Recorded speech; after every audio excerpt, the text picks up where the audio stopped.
While binge-watching a TV series called Numbers, I was enjoying the sibling rivalry of the two brothers that are the main characters. One is a mathematics professor, and the other is a kind of swashbuckling FBI agent. As the swashbuckler enters the professor's office, a paper airplane falls at his feet. He picks it up and says, "Wings are a little thin here, buddy." The mathematics professor fires back with, "Forgive me if all my years of applied mathematics take issue with that assessment."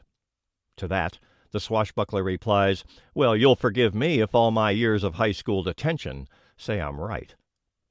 Some, especially law enforcement officers, would likely say a big part of their education was quite literally through the school of hard knocks.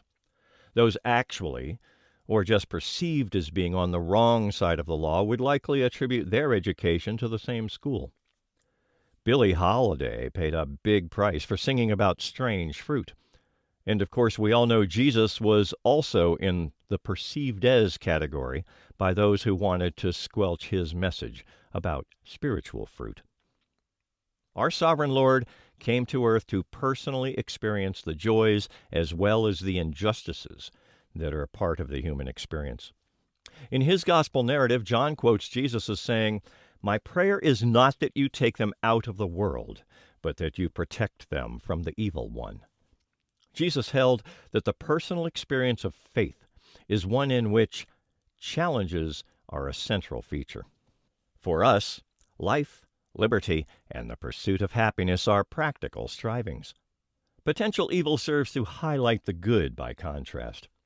Grappling with hardships, reacting to disappointments, facing situations of social inequality, coping with our insecurities, knowing less than we can believe, sorting and sifting through error and falsehood. All are recurring and stimulating challenges to the person of faith. The irrepressible reach for better things is a powerful witness.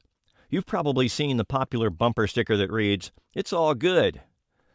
While in light of the foregoing list of stimulative challenges, this may be to some extent true, it certainly doesn't apply to unwise choices.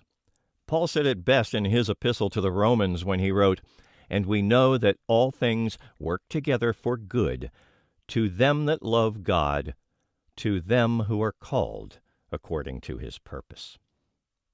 We are seemingly immersed in a dysfunctional world, where prevaricating politicians want us to take a hard stance on either the left wing or the right wing. And yet, as any Native American can tell you, the left wing and the right wing belong to the same bird. Overcoming the gravity of our current geopolitical situation will not happen with the paltry amount of lift that is produced at the wingtips. In other words, no bird can soar except by outstretched wings. We are pummeled with messaging that prevents us from righting the ship, getting on an even keel, regaining our balance, and maintaining equilibrium.